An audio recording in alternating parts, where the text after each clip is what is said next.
The experience with the scaler was great. I got to learn so many things from the instructors and the mentors, and Okay. then I got to do like a lot of projects across the various domains. Either it could be from recommendation systems or Mm-hmm. completely based on the logistics domain, e-commerce domain, and Okay. medical domain, and so many things. And then Mm-hmm. also, the kind of mock interviews that I have gone through, which basically helped me a lot, during the interview Mm-hmm. preparation. So far, Got. it was good. So basically, I got to learn so many things from Shrikant Verma. Okay. So I think earlier he had his own startup called as an applied AI, and then which eventually acquired by Scalar. So he is a genius, in data analysis, computer vision, machine Mm-hmm. learning, maths, so many things. So Mm-hmm. through him only, like I Okay. got, uh, you know, I mean, my love towards mathematics has been increased, and also to solve the data Great. science problems. And then Mm-hmm. Suraj Asija as well. So because he's very good in data analysis, and then making some you know good Mm-hmm.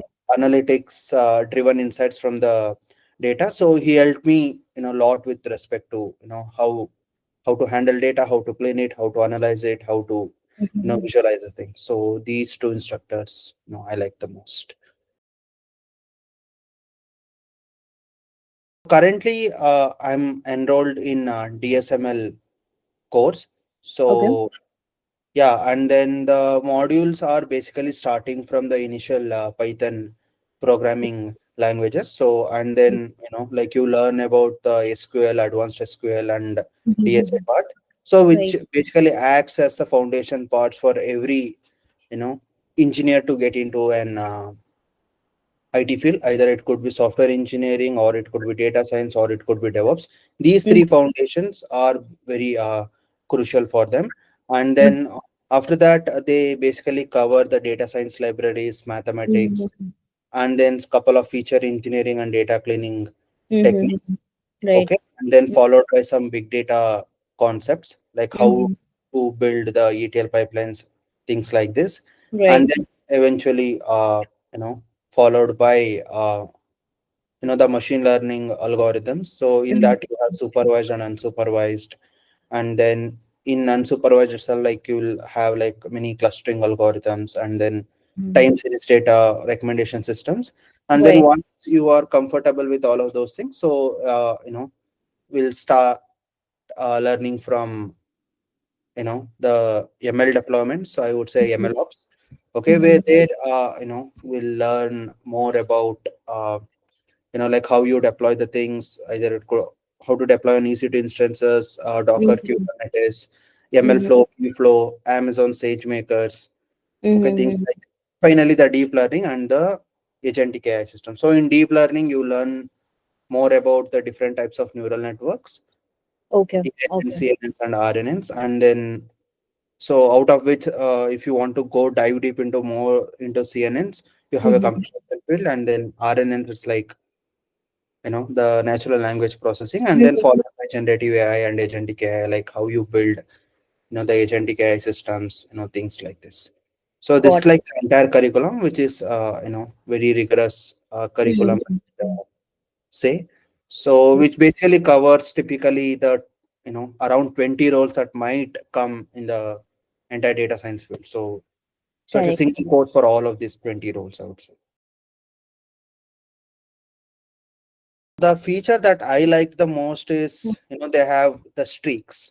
Okay, Mm-hmm. that means Okay. like every day you need to solve the assignments, or else you will lose that streak. So by Mm-hmm. making that thing compulsory, like I basically don't want to lose a streak, because at least I would give some 15 to 20 minutes every day, Correct. at least to look at that particular assignment and then solve it.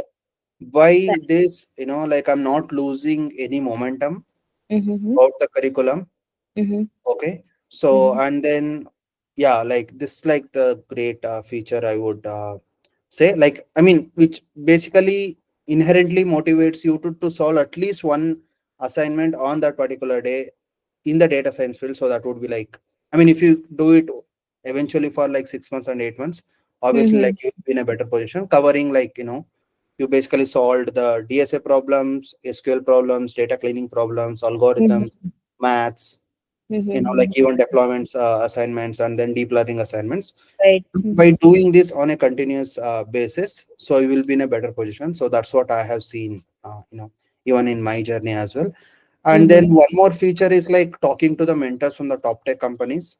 Okay. Okay, I think that's great thing. I would say, because like I never been interacted with the man type of Mm-hmm. senior engineer. So here I got been mentored from a senior data scientist from Microsoft. So he helped me throughout the journey, like how to build the projects, how to prepare for interviews, and then how to Mm-hmm. learn the things on a very long run, things Mm-hmm. like this. So these two features are the best.